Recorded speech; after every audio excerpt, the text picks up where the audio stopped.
Hello, it's Big Dipper. Welcome to today. Welcome to here. Come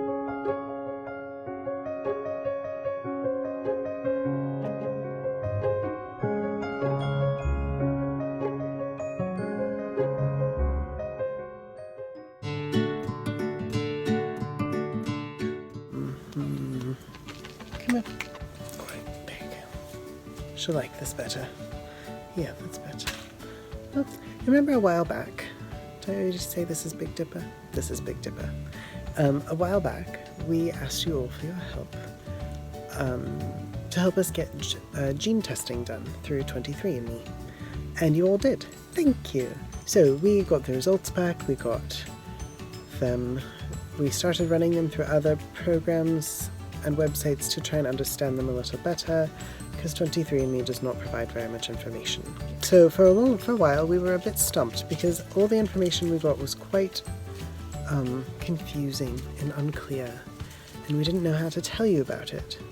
So we found an app on our phone that allowed us to get some of the information a little more simplified, and that helped a bit. But mostly, I think the broad lesson we learned from this is that it wasn't a good test for the things we needed to understand. And so the information we got, while some of it was very interesting, it wasn't exactly helpful to our health situation. So we want to share the information with you all, but I also talk about how picking the tests you take is very important. So I'm going to just do a little thing. We're going to pretend it's a poem, right? And I'm just going to read to you some information, and it's going to be overwhelming, and you're not going to understand most of the words. And that is exactly how we feel trying to understand this genetic information. So ready? Here goes. Complex diseases, 13 high risk. Blau syndrome, cancer progression and tumor cell mortality, congenital heart disease, development of coronary artery disease in HIV, diabetes mellitus, that's not the word, association with non-insulin dependent, estrogen resistance, fetal hemoglobin quantitative trait locus 5, glucarol-CoA oxidase deficiency, hyperglycinuria digenic, Lucy-Driscoll syndrome, hereditary prostate cancer 12, poor sprinting performance. Inherited conditions, 4 of them. Autosomal recessive congenital ichthyreosis 4B. Dentinogenesis imperfecta, Shields type 2. Fatal hemoglobin, quantitative trait locus 2. Radial aplasia, thrombocytopenia syndrome. Methylation, everything was normal. Pharmacological response, there were 17 abnormal ones. This was the most interesting.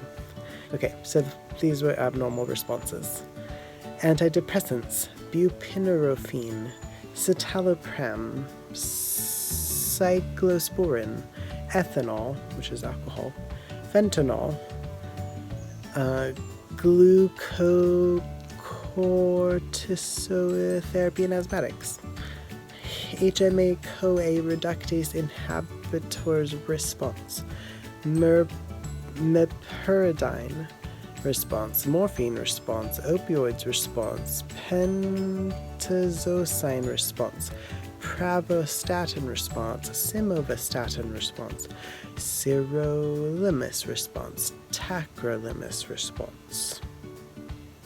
Traits. This is the one other people seem to find the most interesting. Alcohol flush reaction.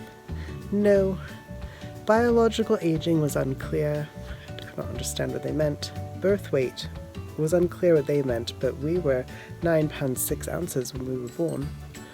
Bitter taste perception, yes, quite intact. Don't ever feed us a grapefruit. Blood glucose. Blood glucose was unclear. I don't know what they were trying to tell us. Earwax type, quite wet. It is quite damp in there. Eye color. They said 72% chance that it would be blue, 27% chance it would be green, and 1% it would be brown. I think they're green. Lactose intolerance, not likely, which is true. We don't seem to be lactose intolerant, just intolerant of all milk. Menarche, that means your period. When did you get it? And they said average or typical, and we were 12, so that's pretty average or typical. Menopause. We have the typical odds of getting typical menopause. It's going to be a very typical experience, except they don't take into effect that we're trans and we're on testosterone. Malaria resistance, also known as the Duffy antigen, not likely. More likely would get infected with malaria. Muscle performance. We have world-class endurance and speed, according to that one. The same as athletes. I hope it kicks in soon. Or maybe it's why we are able to be as healthy as we are. That's shitty either way. Norovirus resistance. We are quite susceptible to even the most common norovirus. So that's fun. Smoking behavior. It will be typical. It wasn't actually. We smoked fewer cigarettes than typical people when they smoke cigarettes. We don't anymore. Observable signs. Don't know what that means. We looked through the whole group of them, do not know what any of them mean. They were all normal though, so it doesn't matter what they mean, right? Right. Blood groups. This is a fun one to say. Kel-K/K blood group, polymorphize, benign variant. Meaning we have a variant, so it got flagged, but it's benign, so it doesn't mean anything. It won't do anything to harm us. That brings that segment to a close. You no longer have to hear bad poetry with medical terms you don't understand. But we can talk about how a lot of the information available with 23andMe does not inform your health so much as it informs your lifestyle. Like, if you work out, if you don't, what you eat, what you don't eat.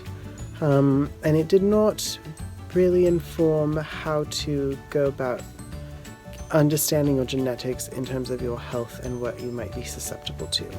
So then going to this other website, app, I can't remember what it's called right now. I should have written that down, but I will put it somewhere you can see it. Like here. Here's a good spot to put it. Now you can see it. So we went to this app, and they were made it a little more understandable. I think they took 23andMe data mixed with the Prometheus database of every genetic article ever written ever. And it was more organized and understandable, but it still did not really help us when they said, okay, so you could get, like the blood groups thing. They did not tell us what it was or what to do about it, or like all of these pharmacological responses that are abnormal in us. It's like it's giving you some information, but it's not giving you enough information to do much with it. And on top of it, doctors don't really respect this type of testing, I've noticed. If we talk about it to them, they don't take much interest in it. They think we're just nuts. But they think we're nuts no matter what we say, so that could be a different problem going on. We are glad we got this test. It did allow us to see some things, like that our methylation is probably not the problem, and that's nice. And that it also confirmed what we've always thought, which is that we don't respond well to antidepressants. We respond poorly, so badly. They're just terrible. We don't take them anymore. Well, we take one for sleep, but we take the tiniest dose you can possibly take for it, it seems, and that's all we will take. Overall, helpful, interesting, thank you very much. We need better, more focused testing in order to really understand our health picture and get a clue what to do, and to get doctors to respect that we have a health problem, or several. So, that, yeah. I hope you all enjoyed learning a little bit about what was going on. If you know what any of these things are that we might be susceptible to, please let us know. We will stay away from all opioids and morphine. We always have stayed away from those because we get addicted to things so often. We also already figured out we have alcoholism, strong in our blood, so we don't drink alcohol. But if we hadn't known those things already, this would have been a really important thing to learn in order to take care of our addictive health. Because if you have a genetic susceptibility and we have family history with addictions, then it's a really big, you should pay attention to that. You should really take care of that and not put yourself in a situation that your body can't handle. So that part, awesome. Yeah, I don't know what else to say. I think that's because I'm so tired. Pike is also quite tired, you see. She needed cuddles because she doesn't feel good. Oh, there's a really pretty bug. Oh no, it's flying away. Come back. You're so pretty. Come back.